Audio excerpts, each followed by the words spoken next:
Friends, இன்னைக்கு Kerala special பழம்புரி வீட்டில் எப்படி ஈஸியாக பண்ணுறதுன்னு பார்க்கலாம்.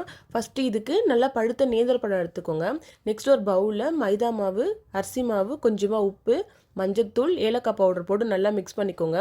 இதில் கொஞ்சம் கொஞ்சமாக வாட்டர் ஆட் பண்ணி நல்லா மிக்ஸ் பண்ணி வச்சுக்கோங்க. ரொம்ப இம்பார்ட்டன்ட் சக்கரை தான். இதை நான் டைரெக்டாக ஆட் பண்ணலை, மிக்சியில் கொஞ்சம் பவுடர் பண்ணிவிட்டு அப்போ தான் ஈஸியாக இருக்கும் மிக்ஸ் பண்ணுறதுக்கு. ரெடி பண்ணி வச்சுக்கலாம். நெக்ஸ்ட்டு நேந்திர பழம் ரெடி பண்ணலாம்.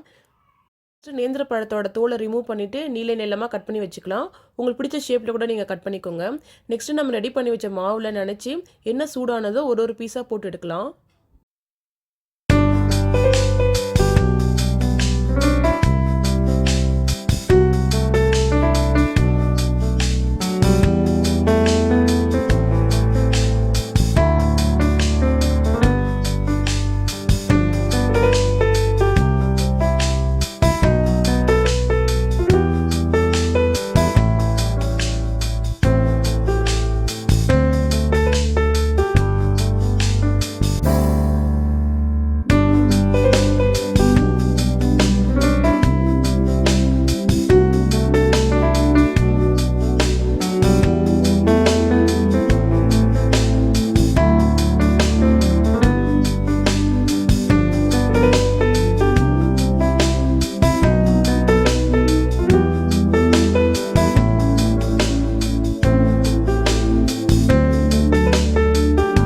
அவ்வளோதான், டேஸ்டியான பழம்புரி ரெடி.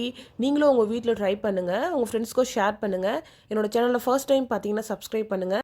இது மாதிரி டேஸ்டியான ரெசிபிக்கு என்னோட சேனலை ஃபாலோ பண்ணுங்கள்.